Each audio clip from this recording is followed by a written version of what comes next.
네, 일단 의혹과 추문에 휩싸인 안경환 후보자가 결국 자진 사퇴했습니다. 청와대가 후보자 지명 사실을 발표한 지 닷새 만입니다. 자세한 소식은 전문가와 짚어보도록 하겠습니다. 세 분 모셨습니다.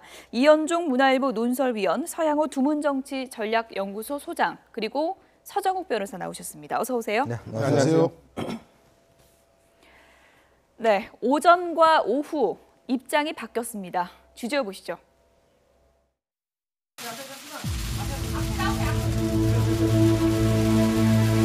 저만의 이기심에 눈이 멀어 입에 담기조차 부끄러운 이런 변명의 여지가 없는 행위였습니다. 그때의 잘못을 한순간도 잊은 적이 없습니다. 잘잘못을 떠나 제 아이의 문제는 참 아픈 부분입니다. 부끄럽고 참담한 아비의 심경으로 탄원서를 작성하여 제출하였습니다. 책과 글의 전체 맥락을 유념하여 읽어주실 것을 간곡히 당부드립니다. 국민의 여망인 검찰개혁과 법무부의 탈검사를 반드시 이루겠습니다.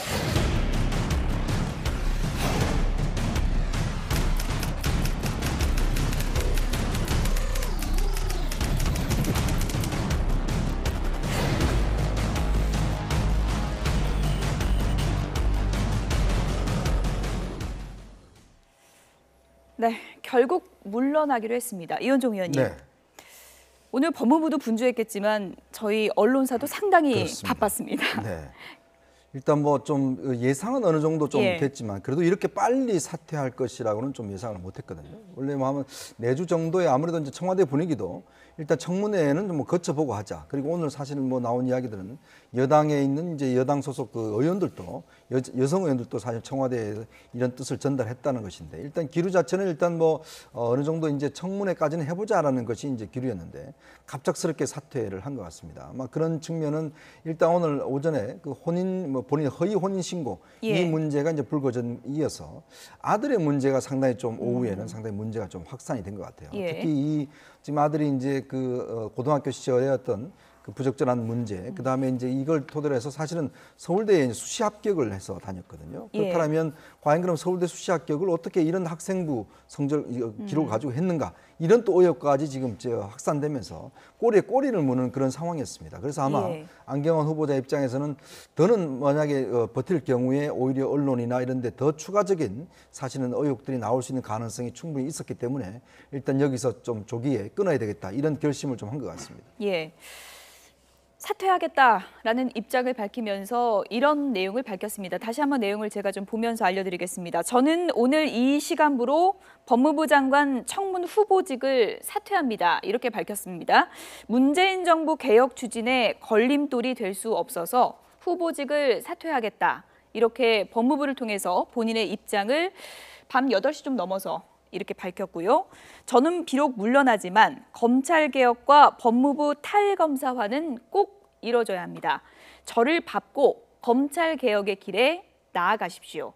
새로 태어난 민주정부의 밖에서 저 또한 남은 힘을 보태겠습니다. 이런 입장을 밝혔습니다. 이것이 저녁 8시 좀 넘어서 법무부를 통해서 나온 안경환 후보자의 입장이었고요. 그런데 오늘 오전 11시 기자회견 때만 해도 나의 마지막 소명이라고 여기고 열심히 해보겠다. 이런 의지를 밝혔습니다. 다시 한번 좀 들어보시죠. 기회가 주어진다면 저에게 주어진 마지막 소명으로 생각하고 국민의 여망인 검찰개혁과 법무부의 탈검사화를 반드시 이루겠습니다. 국회에서 열릴 인사청문회에서 제 70평생을 총체적으로 평가해 주시기 바랍니다. 그러니까 오전 상황만 보면 저 기자회견은 분명히 열심히 해보겠다는 의지를 표명하기 위해서 만든 기자회견 아니겠습니까? 그렇죠. 이게 저는 제가 보기에요. 아마 이게 도덕적인 하자를 뛰어넘는 능력을 보인 분은 김상조 공정거래위원장 외에는 없다 봐요. 저는 이게 과연 이게 안경환 후보자가 바로 이 검찰개혁의 적임자인가? 이게 상당히 의문이 듭니다. 왜냐하면 이게 그분이 쓴 책이 남자란 무엇인가? 또는 이게 법과 문학 이런 주로지 제가 알기로 제가 물론 과문할 수 있지만 주로 이 검찰개혁에 대해서 글을 쓰는 거나 또 이게 책을 쓰거나 이런 걸 별로 못 봤거든요. 따라서 이게 저는 도덕적인 하자도 있지만 우리 이게 그 검찰개혁의 가장 적임자인가 이 부분 되게 충분한 논의가 더 필요했지 않을까 이렇게 봅니다. 예, 이런 입장을 밝혔습니다. 문재인 정부 개혁 추진에 걸림돌이 될 수가 없다 이렇게 얘기를 했는데요. 네, 아마 일파만파 그러니까 개인의 그 자질 문제를 넘어서서 예. 그 자녀와 부인, 가족 문제로까지 확대되고 나아가서는 검찰 개혁을 추진하는 현 정부에도 부담이 되는 거 아닌가. 특히 가장 국민적 관심이 높은 게 최순실 게이트로 인한 검찰 개혁 문제가 사회적 이슈인데 예. 검찰 개혁을 하기 위해서는 그 검찰 개혁을 추진할 법무부 장관이 국민적 신뢰도가 아주 높아야 되는데 비록 법률적 하자 문제에는 이해 다툼이 있으나 이미 국민들의 검증 과정, 국민들의 여론이 너무나 예. 동떨어진 상황이기 때문에 검찰 개혁에 대한 국민적 여론을 받을 수 없는 이 상황, 이 문제 때문에 아마 결국은 사임하게 되었지 않나 생각이 듭니다. 예, 오늘 사실 참 긴박하게 돌아간 하루였습니다. 오전 11시 마지막 소임으로 여기고 사퇴하지 않겠다라고 했는데 오후 7시쯤 돼서 청와대 입장이 나왔습니다. 결정적인 하자가 나온다면 지명 철회할 수 있다 이런 입장이 나왔고 그리고 나서 얼마 안 있다가 사퇴하겠다 이렇게 180도 입장이 바뀌었습니다. 네. 일단 지금 청와대가 오후 7시에 일단 결정적 하자가 나오면 지명 철회하겠다는 것은 예. 기존 사항만 가지고서는 사실은 이제 철회할 만한 어떤 이유가 안 된다. 예. 그렇지만 이제 추가적으로 혹시나 더 나올 경우에 사실 검토를 하겠다 이런 쪽으로 이제 읽혔거든요. 아마 저 메시지는 아마 안경원 후보자도 일단 본인이 좀 결정을 해라 이런 메시지를 좀 인식을 한 것 같아요. 예. 왜냐하면 청와대 입장에서 본다면 사실 청와대가 지명 처리하기는 굉장히 힘든 상황 아니겠습니까? 근데 청와대도 볼 때는 이런 상황 자체가 사실 국민 여론을 좀 뛰어넘기 힘들다고 판단한 예. 것 같아요. 또 개인적인 문제고 특히 이분이 이제 법률을 지금 다루는 상황 아니겠습니까? 일단 지금 법무부 장관이라는 자리가 중요한 의무가 보면 일단 그 법치의 문제, 그 다음에 여러 가지 뭐 국적의 문제라든지 뭐 이런 것을 다루는 문제인데 더군다나 지금 검찰 개혁인 당면한 상황에서 사실 자녀 문제를 가지고 뭐 일각에서는 제2의 종류라 아니냐 뭐 예. 이런 이야기까지 나오고 있는 상황에서 이걸 가지고 과연 동력이 되겠느냐 이런 어떤 회의론들이 여권세에서 오늘 오후에 상당히 많이 퍼졌습니다. 예. 이제 그런 면에 비춰봤을 때는 아마 청와대의 저런 입장은 아마 후보한테 자 알아서 이제 좀 결정을 해 주십시오 이런 좀 사인으로 받아들였고 아마 예. 안경원 후보자도 그런 쪽으로 좀 인식을 한 것이 아닌가 네. 저는 그렇게 좀 해석하고 싶습니다. 그러게요. 단순히 불거진 논란 때문에 사퇴를 했다고 하기에는 오늘 기자회견에서 안경환 후보자가 여러 가지 의혹에 대해서 적극적인 해명을 하거나 혹은 또 인정을 하고 사과를 하는 그런 모습을 보이기도 했습니다. 안경환 후보자의 기자회견 내용 다시 한번 좀 들어보시죠. 저는 40여 년 전 20대 중반 젊은 시절에 엄청난 잘못을 저질렀습니다. 한 가지 말씀드린 것은 그 후의 후회와 반성을 통해 저의 이기적인 모습을 되돌아보고 참된 존중과 사랑이 과연 무엇인가에 대해 고민하게 되었습니다. 이 모든 사실은 제 아내도 잘 알고 있습니다. 젊은 시절의 잘못으로 평생 반성하고 사죄해야 마땅함을 이해하고 있습니다. 저의 아들의 문제입니다. 잘잘못을 떠나 제 아이의 문제는 오랜 세월을 교육자로 살아온 제게는 가장 아픈 부분입니다. 저희 아들은 재학하던 학교에 남녀 학생을 엄격하게 분리시키는 학칙을 위반하였습니다. 그리고 학내 절차를 거쳐 중징계 처분을 받았습니다. 제가 그 절차에 개입하거나 부당한 영향력을 행사한 적은 결코 없습니다. 다만 학교 측에서 징계 절차의 일환으로 학생의 반성문과 함께 부모의 탄원서를 제출하라고 요구해 왔기에 부끄럽고 참담한 아비의 심경으로 탄원서를 작성하여 제출하였습니다. 네, 서정 변호사님, 지금 여러 가지 해명도 있고 또 사과도 있었는데 몰래 혼인, 아들 논란, 그리고 뭐 성의식 논란 여러 가지가 있었는데 결정타라고 할까요? 결정타라고 하면 어떤 거라고 꼽을 수 있을까요? 저는 이게 앞에 두 개예요. 예. 물론 이제 몰래 혼인 신고한 거 있잖아요. 이것도 이게 법적으로 보면 이게 사문서 위조와 행사죄, 그다음에 이거 공정정서 원본 부실 기재죄와 동행사죄 4개 죄에 해당합니다. 40년 전인데 그 당시에는 좀 달랐던 건가요? 그 당시에 예. 이게 그 법 처벌은 똑같고요. 예. 물론 이제 공소시효가 지났으니까 지금 처벌 못하지만 예. 일단 이게 범죄를 저질렀다는 거는 첫 번째 것도 큰 문제가 있고 그다음에 두 번째 아들 문제도 물론 이제 본인은 뭐 탄원서까지 공개하겠다 이래 하지만 실제 그 같이 처벌된 다른 또 학생이 있지 않습니까? 그러면 이게 형평성에 비추어 봤을 때 상당히 문제가 있고 어떤 이게 사회적 지위를 봤을 때 뭔가 이게 그 어떤 형평성에 반하는 예. 이런 점은 상당히 있었다. 이 두 가지는 큰 문제라고 봅니다. 예. 최근 마지막 제가 그런 전체를 안 읽어봐서 제가 뭐라고 할 수는 없지만 그런 게 부분을 보면 상당히 내용이 부적절한 것도 사실입니다. 예. 오늘 오후에 나왔던 청와대 입장을 저희가 다시 한번 좀 전해드리겠습니다. 청와대가 이런 입장을 밝혔습니다. 안 후보자가 몰래 혼인신고한 사실을 검증 과정에서는 사전에는 알지 못했고 후보 지명 후 언론의 문제 제기로 파악을 하게 됐다. 이렇게 얘기를 했고요. 그리고 인사청문회 과정에서 청와대가 검증하지 못한 결정적인 하자가 나온다면 지명을 철회할 수도 있다라고 입장을 밝히고 얼마 안 있어서 안경환 후보자가 사퇴 입장을 밝혔습니다. 청와대 메시지를 안경환 후보자가 어떤 식으로 해석을 했을까요? 초반에는 아마 그 청와대에서 알지 못했다고 하는 이야기는 이 이혼 그 무효 소송을 알지 못했다는 게 아니라 그 원인의 이유에 대해서 2006년도 국가인권위원장 임명할 때도 그 당시에 공식적 청문회가 아니었지만 비공식 청문회를 통해서 배우자와 이혼하게 되는데 그 당시 사회적 분위기만 해도 여성이 이혼했을 경우에 다시 새로운 출발하기 어렵기 때문에 그 문제를 없애주기 위한 선의의 마음으로 했다라는 것들이 설명이 되었는데 지금 그 청와대에서는 그 부분에 대해서는 알고 있었기 때문에 그 정상이 참작이 되었는데 그거를 위해서 도장을 위조한다던가 이런 그 위법적인 사실이 드러나는 거에 대한 과정에 대해서는 제대로 알고 있지 못하지 않았겠냐. 왜냐하면 당시에 혼인무효 소송을 했는데도 불구하고 관련돼서 사법 처리라든가 그 조치가 된 게 없습니다. 따라서 그런 정상을 참작되었는데 지금에 와서는 상황이 달라진 문제 때문에 청와대에서는 이런 입장을 낸 것 같고 결정적으로 청와대가 부담됐던 것은 아마도 법을 집행해야 되는 법무부 장관으로서 혼인무효 소송의 그 도장을 위조했다라고 하는 그 범법 사실에 대해서 국민적으로 그 정서가 상당히 그 반발하는 정서가 매우 높기 때문에 이 파고를 넘지 못하는 게 아닌가 싶은 생각이 듭니다. 이른바 몰래 혼인 소송, 청와대가 과연 사전 검증 절차에서 알고 있었는가 이 부분도 쟁점이 되고 있는데 이 질문에 대해서 안경환 후보자가 이렇게 답변을 오늘 했습니다. 지명 당시 청와대에서 질의한 적이 없고 이번에 검증하면서 2006년 당시의 해명을 청와대가 받아들인 것으로 생각했다라고 얘기를 했는데 이게 무슨 얘기일까요? 그러니까 지금 이제 이게 그 이혼 소송 같은 경우는 사실 이게 이제 가족 관계 증명서라든지 기본적인 자료를 본다면 여기 일단 없어진 게 아니고 이제 뭐 줄이 그어 있는 것이거든요. 그러면 이거에 대해서 그냥 물을 수도 있습니다. 특히 이제 안경환 후보자 같은 경우는 이미 이제 국가인권위원장을 역임을 했기 때문에 당시에도 이게 문제가 됐단 말이죠. 자, 그렇다면 민정수석실에서 인사검증을 하면서 이 문제와 관련된 당시 판결문이 있지 않습니까? 사실 이게 드러난 게 이번에 그 야당 의원이 이제 이걸 판결문을 대부분의 요구를 해서 바로 받아보니까 그 내용 자체가 그대로 적시가 돼 있는 거죠. 그 안 자체 판결문 내용에.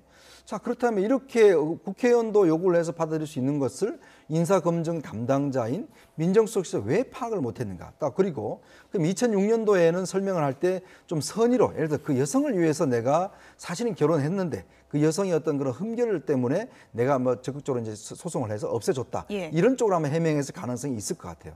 근데 지금 오늘 기자회견에서 밝힌 내용을 보면 그게 아니라 여성이 원치 않는데 내가 이혼 소송을 해서 도장을 가지고 해서 나중에 결국 이걸 뒤엎었다라는 거 아니겠습니까? 그러면 기본적으로 그때 당시에는 어떤 면에서 안경환 후보자의 선인데 오늘 기자회견을 보면 그게 선의가 아니라 일방적인 그런 이혼 결혼 혼인신고했단 말이죠. 참여한다고 얘기도 그렇죠. 했죠. 그건 완전히 성격이 다른 것이죠, 사실은. 그러니까 청와대가 몰랐다는 것은 청와대가 알기로는 그때 2006년도 설명이 어떤 선의 쪽으로 알 것이 아닌가.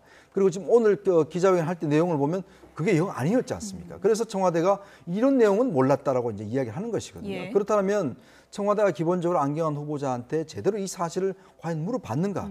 더군다나 조국 민정수석이 누굽니까? 바로 안경환 후보자의 학교의 제자 아니겠습니까? 그리고 참여연대 같이 했죠. 그동안 모든 것들을 함께 해온 누구보다도 안경환 후보자를 잘 아는 사람인데 과연 이런 문제에서 특히 너무나 자기가 잘 아는 사람을 그냥 무시하고 넘어간 것이 아닌가라는 그런 책임론 자체도 지금 밀고 있는 겁니다. 서정욱 변호사님, 여권 일각에서는 어젯밤에 이제 언론에 단독 보도가 나온 이후에 정보 유출 아니냐, 이런 정보를 누가 유출했느냐, 뭐 이런 문제 제기까지 있었는데 이런 정보를 국회의원이 쉽게 좀 받아볼 수 있는 건가요? 그렇죠. 이게 지금 판결문은요. 법에 보면 이게 그 영구 보존하게 되어 있습니다. 물론 이게 소송 자료는 3년 뭐 이런 기간이 있는데 판결문은 이게 영구 보존하고요. 요즘 이게 판결문은 대법원 인터넷 사이트 가면 누구나 이게 물론 이름은 가립니다. 누구나 이게 열람할 수 있고요. 저는 이게 청와대 해명을 믿을 수가 없는 게 혼인무효소송이라는 건 아주 이례적입니다. 대부분 이런 식으로 위조해서 하는 게 혼인무효소송이거든요. 그럼 이게 혼인무효소송이 딱 나타나면 예. 바로 이게 판결문을 달라든지 아니면 이게 사유를 물어봐야 되잖아요. 근데 그걸 안 했잖아요. 제가 보기에 이거는 송곳 검증이 아니고 아예 경계의 담장을 낮춰도 너무 낮췄다. 저는 이게 민정수석의 큰 문제다 이렇게 봅니다. 예. 지금 말씀하신 것처럼 이번 기회에 인사검증 시스템을 다시 들여다봐야 하는 게 아닌가라는 문제 제기가 나오고 있는 것 같습니다. 어떻게 생각하십니까? 그렇죠. 그러니까 예. 일단 저는 뭐 모르진 않았고 해명을 들었는데 정상을 참작할 여지가 있고 특히 사법적인 처리 결과가 없기 때문에 예. 민정수석실에서는 이것에 대해서 양해했을 가능성이 높은데 그럼에도 불구하고 장관이 임용에 대한 법률적 하자가 없더라도 이 국민적인 파장들, 그 여론의 반발들은 충분히 예상되었을 수 있었을 텐데 이 문제를 민정수석에서 너무 간과한 거는 온정주의거나 아니면 나머지 배경이 있을 수 있다. 특히 대선이 끝나고 바로 인수위 없이 청와대가 출범에 따라서 인사검증 시스템에 일정한 문제가 생길 수도 있기 때문에 제가 볼 때는 이럴 때는 조국 민정수석이 국회의 운영위원회라든가 아니면 기자간담회를 통해서 청와대의 솔직한 어려움도 토로를 하고 예. 하지만 검증 과정에서 문제가 있었던 거에 대해서도 인정할 건 인정하고 다음에는 그렇게 하지 않겠다라고 수습해 나가는 예. 것이 타당하지 이것을 막기 위해서 또 다른 대책을 세웠다간 전체적인 청와대 인사 시스템의 불만으로 의심으로 확산될 가능성이 매우 높아 보입니다. 네. 그러니까 서양호 소장님의 판단으로는 몰래 혼인 신고 뭐 이 내용은 알았지만 그 내막을 듣고서 좀 정상 참작을 했을 것이다라는 얘기인데 만약에 이 몰래 혼인 소송 자체를 몰랐다면 이건 어떻게 봐야 되는 겁니까? 그러니까 예. 이거는 사실 몰랐다라면 이거는 뭐 상당히 제가 볼 때 문제가 있는 것이죠. 예. 왜냐하면 특히 이제 그 안경환 후보자 같은 경우는 이제 법무부 장관 아니지 않습니까? 특히 이제 법률적인 다루기 때문에 사실 이 문제는요 기본적인 그 어떤 인적 서류 이것만 봐도 소실적이 뭐 드러나는 문제고 위장전입도 마찬가지지만 그런 문제를 받쳐서 위장전입 같은 경우도 주민등록번호만 떼보면 위장전입 흔적들이 나오지 그렇죠. 않습니까? 그러면 본인한테 해명을 요구하고 그 해명이 타당하지 않으면 몇 군데만 알아보면 사실 알 수 있는 거거든요. 저희도 뭐 기자들 같은 경우도 취재할 때도 주로 이제 그렇게 많이 취재를 하지 않습니까? 예. 사실은 이번 같은 경우도 아까 이야기하셨지만은 대법원 판결문 그러니까 보면 그 내용에 분명히 그런 사실들이 적시가 돼 있습니다. 예. 지금 그 이제 그 자유한국당 의원이 이제 그 풀한 그 내용에 보면 예. 안에 보면 내용이 상세하게 기술이 돼 있거든요. 사실 그런 거 보면 이거는 조금 의심의 여지를 충분히 할 수 있는 예. 가능성이 있는데 그러니까 어떤 면에서 보면 조국 수석 같은 경우는 뭐 그런 예상을 해보면 내가 저 사람을 제일 잘 안다. 저 사람은 저런 사람이 아니다. 예. 뭐 이런 어떤 그 온정주의라든지 좀 아까 말했지만 정말 경계의 담장을 너무했던 모르는 사람 같으면은 끝없이 의심을 해볼 수가 예. 있죠. 그러니까 그런 거기 때문에 사실 그런 면에서 보면 사실 너무 잘 알기 때문에 사고가 난 것이 아닌가라고 또 추정도 해볼 수가 있을 것 그러니까 같습니다. 판결문을 제가 직접 보지 못해서요. 그런데 판결문 내용을 들여다보면 그 정황까지 자세히 좀 나와 있다는 얘기인가요? 그렇죠. 이게 예. 혼인무효소송의 판결문을 보면 그 판결의 이유를 적게 돼 있잖아요. 이유가 이게 바로 무단으로 도장을 위조해서 일방적으로 이렇게 혼인신고했기 때문에 무효다. 이게 다 나타나거든요. 그래서 저는 이게 몰랐다는 건 도저히 납득이 안 돼요. 예. 어쨌든 야권의 비판은 지금 조국 민정수석을 향하고 있습니다. 야권의 입장 들어보시죠. 조현옥 청와대 인사수석과 조국 민정수석은 무엇을 하는 사람들입니까? 저는 국회 운영위원장으로서 빠른 시일 내에 이 두 사람을 국회로 출석시켜서 왜 이런 인사 참사가 빚어지고 청와대의 인사 검증 시스템이 작동하기나 하는지를 따져보겠습니다. 지난 대선 당시 온 나라를 분노와 경악의 도가니로 빠뜨린 돼지 발정제 사건은 안 후보자에 비하면 조족지혈입니다. 조국 수석은 조국을 위해 직무유기에 대한 반성문을 써야 마땅합니다. 조국 청와대 민정수석께 묻습니다. 안경환 후보자가 어떻게 청와대에 사전 자질 검증을 통과한 것입니까? 아니면 안경환 후보자가 이번에도 도장을 파서 찍은 것입니까? 문재인 대통령께 묻습니다. 항상 주장해 오셨던 사람이 먼저다와는 달리 내 딸이 먼저다, 내 아들이 먼저다 하는 분들이 왜 이렇게 많이 인선된 것입니까? 이런 분들이 과연 최순실에게 딸 정유라가 먼저였던 것과 도대체 어떤 차이가 있는 겁니까? 네, 어쨌든 야당의 이런 비판이 지금 상황에서는 조국 민정수석 쪽으로 향할 수밖에 없는 그런 상황 아니겠습니까? 조국 민정수석 입장에서도 검찰 개혁을 위한 비검찰 출신 안경화 카드가 어떻게 보면 비장의 카드였을 텐데 지금 상당히 좀 난처해진 상황이죠. 그렇죠. 예. 난처한데 이제는 앞으로 남은 대응을 어떻게 하는가 달려 있는 것 같아요. 언제나 위기는 발생할 수 있는데 예. 솔직하게 그 민정수석실이 인수위 과정 없이 출범해서 인사검증 시스템을 제대로 완비하기 어려웠다는 점이라던가 그리고 본인과 개인적으로 이 안경환 후보자와 사적인 연고가 있어서 소홀히 했다던가 제가 볼 때는 이 문제에 대해서 조국 수석이 적극적으로 좀 해명해서 차제에 다른 논리를 통해서 이것을 뛰어넘으려 하기보다 예. 사실을 잘못을 인정을 하고 그리고 나서 다음에 재발을 방지하기 위한 정비라던가 특히 인수위가 없이 보궐선거적 성격이 있을 때 출범한 정부를 위해선 제도적 개선상을 요구한다던가 예. 이런 식으로 좀 해나가는 것이 향후의 문제를 위해서는 더 타당한 그 대안인가. 이걸 가지고 정치 공방을 하고 또다시 직무유기냐 아니냐의 문제로 몰고 간다라고 하면 결국은 청와대에 실익이 없을 것 같은 공방이 예. 될 것 같습니다. 정우택 원내대표는 국회로 불러내야겠다 이런 입장까지 밝혔는데 그게 가능한 겁니까?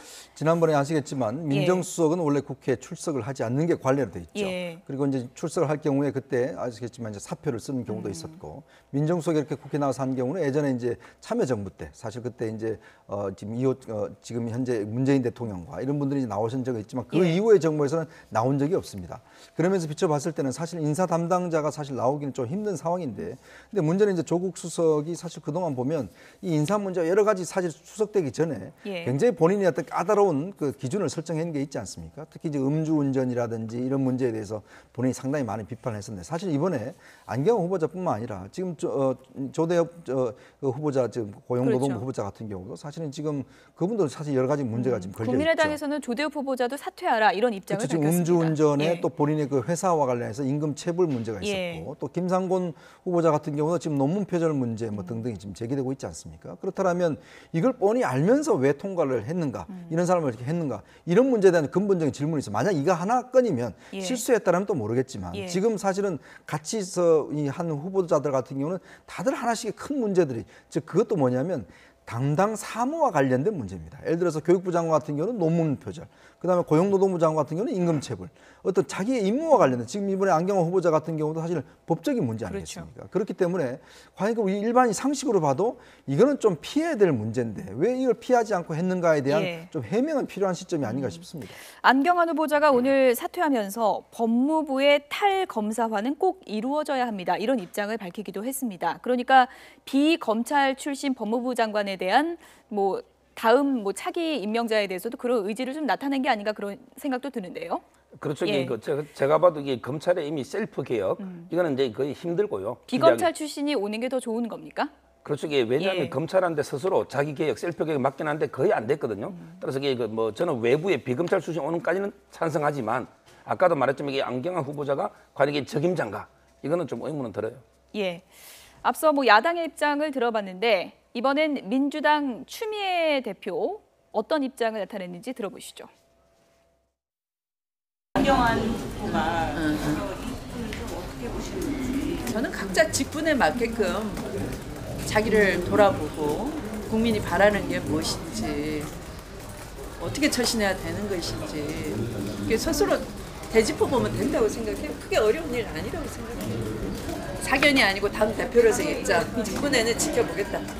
그 안경환 후보자나 이렇게 인사청문 과정에서 또 이렇게 답변하시고 하는 걸 보자고요. 아직은 청문 요청서만 들어와 있지 시작이 안 됐으니까요. 강경화 후보자에 대한 야당의 반대 근거가 미약하고 민심과 동떨어진 나 홀로 반대를 위한 반대에 불과합니다. 다시 한번 진지하게 야당에게 묻습니다. 야당은 나라를 살릴 외교를 하고 있는 것인가 아니면 국내용 정치 게임에만 몰두하고 있는 것인가 묻습니다. 네. 추미애 대표의 입장이 상당히 좀 의미심장하게 들리기도 하는데요. 이렇게 되면서 강경화 후보자 같은 경우에는 야권의 반발이 조금 수그러들지 않겠나 하는 전망도 있는 것 같습니다. 저는 추미애 대표가 보다 좀 적극적인 메시지를 좀 보냈더라면 어땠을까라는 생각이 예. 드는데 아마 김상조 강경화 후보자까지는 사실상 야당에서 개인의 자질 문제보다는 정권 길들이기 차원의 정치적 공세의 성격이 강해서 아마 지원하고 엄호했다라는 생각이 드는데 하지만 안경환 조대호 후보자에 대해서는 국민 눈높이에 따라서 예. 좀 문제가 있을 수 있다는 걸 인지하는 것 같아요. 그래서 아마 청와대와 야당의 충돌 속에서 여당이 그것을 중재하고 청와대에 민심을 전달하는 역할을 좀 해야 되겠다라는 의중을 가지고 있었던 것 같아서 예. 아마도 저는 안경화 조대엽과 김상조 강경화는 분리해서 대응하는 것이 지금 그것을 시사하는 것이 아닌가 싶은데 저것을 좀 기자들이나 정치부 출입하는 사람들 잘 알아들었을 텐데 일반 국민들에게 명확한 메시지를 못 다가서기 때문에 추후에 인사 후반기에 있을 문제는 정권의 길들이기 차원보다는 오히려 국민적인 의혹이 많은 사안이기 때문에 이 문제 관련해서는 오히려 민주당이 적극적으로 야당과 청와대 사이에서의 역할을 중재해 나가면서 민심을 전달하는 그런 역할을 할 필요가 있는 것 같습니다. 애초에 뭐 정치평론가 분들이 여러 가지 이제 분석을 해주셨지만 이런 얘기도 있었습니다. 강경화를 위한 버리기 카드가 안경환이 아니냐 뭐 이런 얘기까지 있었는데요. 뭐 사석 카드다 뭐 이런 게 있었는데 저도 아마 그렇게 예측을 했어요. 사실 이제 강경화 후보자를 아마 17일까지 일단 이제 청문 요청서를 하면 대충 한 1월쯤에 이제 아마 임명을 할 거 아니겠습니까? 그러면 야당이 반발하겠죠. 그러면 이제 그 뒤에 아마 제가 볼 때는 뭔가 카드를 내밀어서 좀 그런 것들을 무마하는 쪽으로는 생각을 했었는데 아마 안경원 후보자의 어떤 문제가 사실 그렇게 시간을 끌기에는 굉장히 급박한 상황이 아니었던가. 이게 상당히 어떤 면에서 보면 지금 뭐 언론이라든지 야당이라든지 검증의 공세 자체가 굉장히 깊숙이 들어와 있었고 그런 면들을 사실 공개될 경우에는 상당히 치명적일 수 있었다라는 측면 때문에 아마 저는 급박하게 사퇴를 한 것 같아요. 예상을 해보면 이제 그런 문제 비춰보면 이제 앞으로의 어떤 과정이 또 사실 남아 있지 않습니까? 지금 보면 이제 어차피 야당의 이제 그 칼날은 이제는 뭐 조대엽 후보자나 김상곤 후보자 쪽으로 또 이제 다시 이제 올라갈 수 있는 가능성이 있습니다. 자 그렇다면 앞으로의 그런 인사가 문제입니다. 예를 들어서 지금 저는 청와대가 좀 솔직하게 인정할 걸 좀 인정할 필요가 있다 봐요. 왜냐하면 지금 상황에서 어떻게 100% 흠결이 없는 사람을 하겠습니까? 그러니까 뭔가 부족한 걸 시인을 하고 그러면서 협조를 요청해야 되는데 우리는 다 괜찮다, 100% 괜찮다, 또 야당이 발목만 잡는다 이런 식으로 해서 사실 인사청문회를 좀 무력하다든지 이렇게 될 경우는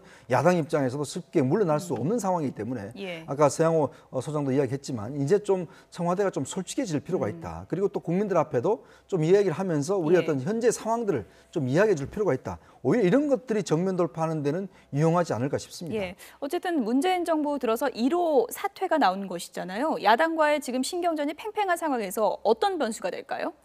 제가 보기에 그 한 명, 두 명의 숫자를 정해놓고 사퇴시 이런 게 아니고요. 저는 이게 한 사람 한 사람 제대로 이렇게 검증을 해야 되고요.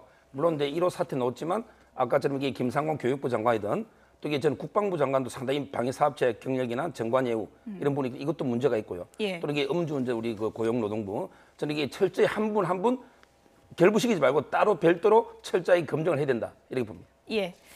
다른 얘기를 좀 해보겠습니다. 자유한국당이 앞으로 강한 야당이 되겠다고 했는데 이런 걸 강한 야당이라고 할 수는 없겠죠. 한국당 관계자의 막말이 논란이 되고 있습니다. 들어보시죠.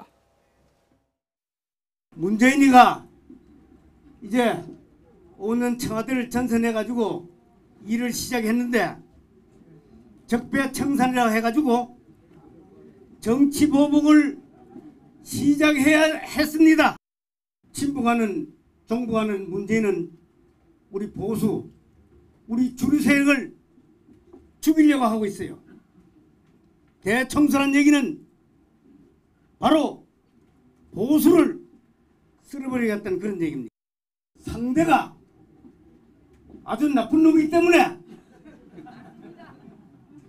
깡패 같은 놈이고 나쁜 놈입니다.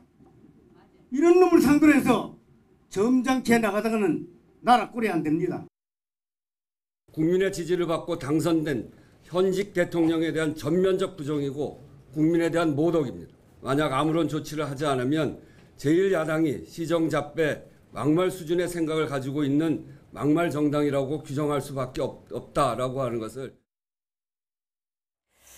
자유한국당 강동호 서울시당 위원장의 발언 그리고 우원식 원내대표의 반박 내용까지 함께 들어보셨습니다. 이것은 막말을 넘어 뭐라고 좀 표현을 해야 될까요? 저는 예. 좀 심각한 상황이라고 생각이 드는데 예. 대통령이 소속돼 있는 여당에는 당연히 이 문제 제기하는 건 그 우원식 원내대표는 온당하다 보고요. 저는 왜 자유한국당 지도부가 침묵하는지에 대해서 좀 의심스럽습니다. 왜냐하면 저분이 개인적 정치인이 아니라 서울 시당위원장이고 그리고 시당위원장이 아마 자유한국당의 전국위원쯤이 될 거고 예. 그날 주요한 당 지도부인 당권 후보들이 모두 그 자리에 있었거든요. 그렇다면 저것이 막말을 넘어서 어쩌면 대선에 대한 결과를 불복하는 걸로 비칠 수 있기 때문에 저는 자유한국당 지도부가 이 문제에 대해서만큼은 예. 공식적으로 해명을 하고 사과할 건 사과하고 그리고 저 김동호 위원장에 대해서 조치를 취할 건 취하는 식이 돼야지 예. 그동안의 야당의 모습에서 좀 벗어나는 그러지 않을까. 안 그러면 국민들이 이번 대선에 대해서 자유한국당이 전체적으로 부정하고 불복하는 거로 오해하기 쉽기 예. 때문에 이 문제를 지도부가 말끔히 해소해야 한다고 생각이 듭니다. 네, 서정 변호사님, 뭐 공개적인 자리에서 나온 막말이잖아요. 이건 어떻게 봐야 될까요? 그쪽에 그 법적으로 보면요. 물론 이제 국가원수 모독죄는 1988년에 폐지됐어요. 예. 전두환 대통령 때까지는 저 정도면 이게 국가원수 모독죄예요. 예. 근데 지금은 그게 폐지됐지만 예. 그렇지만 이게 국가원수도 개인으로서 명예가 있고요. 예. 그럼 이게 공연성이 있잖아요. 공연이 대통령의 명예를 훼손했으니까 제가 보기에 구체적 사실은 적시 안 해서 명예훼손 안 돼도 최소한 이게 모욕죄에는 해당할 수 있는 이런 범죄고요. 예. 저는 이게 그런 생각합니다. 보수든 진보를 떠나서 항상 이 정치인이 가장 중요한 게 말의 품격이고요. 그렇죠. 저는 이게 말 한마디로 옛날에 천냥빚을 갚는다 했는데 제가 보기에 말 한마디로 100만 표가 왔다 갔다 한다. 저는 이런 생각이 듭니다. 예.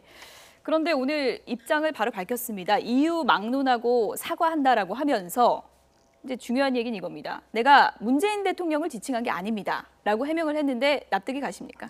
글쎄 뭐 이건 아마 시청자들이 보시면 예. 누굴 지칭했는지 아실 겁니다. 근데 사실 뭐 강동호 위원장의 발언도 문제지만 사실 뭐 어쩌면서 보면 지금 뭐 이 홍준표 전 후보의 발언도 보면 거의 뭐 이거와 비슷한 류의 뭐 예. 이야기 아니겠습니까? 사실 이제 지금 이제 자유한국당이 전당대회 국면으로 들어가지 않습니까? 제가 볼 때는 아마 자유한국당이 전당대회 끝나고 만약에 홍준표가 선출된다면 상당히 강경한 노트로 제가 볼 때는 아마 여당을 공격할 가능성이 높아 보여요. 자, 그러면서 본다면 지금 어떤 말의 품격 이야기는 사실 뭐 강동호 위원장의 어떤 일회성뿐만 아니라 예. 저는 자유한국당이 좀 전체로 고민해야 될 문제다. 특히 이제 그동안 자유한국당의 지지도가 떨어졌던 것. 왜 강남 3구에서 홍준표 후보가 왜 2등, 3등 할 수밖에 없었는지 그 이유를 저는 한번 다시 선거 좀 되돌아봐야 될 것 같습니다. 근데 그 뒤에도 보면 참 국민들이 듣기에 거북한 여러 가지 이야기들이 많았죠. 물론 당내 인사를 이야기했지만 바퀴벌레라든지 뭐 등등의 이야기를 보면 예. 정말 입에 담을 수 없는 이야기들이 많았습니다. 과연 이런 것들이 우리의 정치 언어로 적합한 것이지. 뭐 강한 야당 되는 게 꼭 그런 말이 필요한 건 아니잖아요. 그렇죠. 강한 야당 된다고 해서 말을 강하게 하고 말을 좀 심하게 한다. 예. 이게 강한 야당이 아니지 않습니까? 예. 국민적 지지를 많이 받는 게 바로 강한 야당입니다. 그런 면들을 좀 제가 볼 때는 되새겨야 될 것 같습니다. 예. 어쨌든 뭐 자유한국당 지도부가 이 부분에 대해서 어떤 입장을 공식적으로 밝힐지 좀 지켜보도록 하겠습니다. 네, 다음 주제로 넘어가 보겠습니다. 이번엔 레이저 눈빛이 아니라 셀프 변론이 화제가 됐습니다. 주제어 보시죠.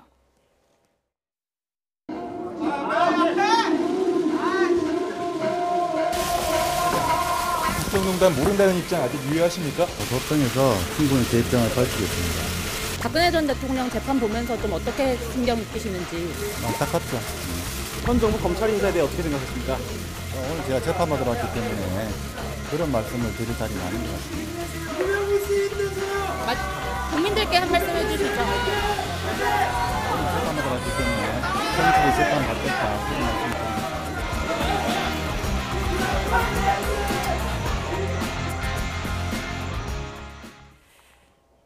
네, 본인의 재판에 나왔습니다. 오늘 기자들의 질문에 답하는 모습을 저희가 잠시 보여드렸는데 다른 때보다는 한결 여유가 있어 보였습니다. 아마도 오늘도 재판정에서 아마 적극적으로 자신의 셀프 변론을 오랫동안 했다고 하는데 두 가지 측면에서 자신감이 좀 있어 하는 것 같아요. 네. 하나는 민정수석으로서 최순실의 국정농단 사태에 대해서 사전에 미연에 방지하지 못한 직무유기 부분을 아마 검찰이 입증하기 쉽지 않을 거라는 거하고 또 하나는 검찰 수사에 부당 개입하는 등의 직권을 남용한 문제 또한 입증이 쉽지 않다는 걸 잘 알고 있기 때문에 초반에 검찰 수사가 상당히 부실해서 기소를 유지하기 쉽지 않을 거라는 걸 잘 알기 때문에 아마 이 부분에서 적극적으로 공세적으로 나오고 있는 건 아닌가 생각이 듭니다. 예. 오늘 우병우 전 수석이 중간에 이게 물까지 마셔가면서 20여 분 동안 셀프 변론을 했습니다. 어떤 내용인지 먼저 좀 보여드리겠습니다. 네, 저도 국민의 한 사람으로서 공정하게 재판을 받고 싶다. 잘못된 언론 보도로 한순간에 국민의 지탄을 받아 마땅한 사람이 됐다. 헌법에 보장하는 무죄 추정 원칙 하에 공정한 재판을 받고 싶다. 라고 했고요. 네, 수사는 사건을 보고 사람을 찾아야 하는 것인데 반대로 지금은 사람을 중심으로 수사가 진행됐다. 진실은 밝혀질 것이다. 이렇게 얘기를 했습니다. 그리고 박근혜 전 대통령에 대해서도 얘기를 했습니다. 내가 모신 대통령이 탄핵되는 비극적 사태가 발생한 것에 대해서 국민이 왜 미리 살펴 예방하지 못했냐고 존엄한 질책을 주신 거라 생각하겠다. 이 자리를 통해서 사죄의 말씀을 드리겠다. 이렇게 진중한 사죄는 처음 들어보는 것 같긴 한데요. 우병우 전 수석 20여 분간 자기가 스스로를 변호를 했다고 합니다. 좀 이례적인 거죠? 아주 이게 이례적인 예. 거죠. 보통 이게 그 중이 제 머리 못 깎는다고 변호사들도 재판받으면 다른 이게 변호사를 선임해서 예. 하거든요. 셀프 변론은 저는 이례적인데 예. 아마 이게 오늘 말의 핵심은 본인에게 아무런 죄가 없는데 뭔가 이게 억울하게 표적 수사를 당했다. 예. 이게 핵심이거든요.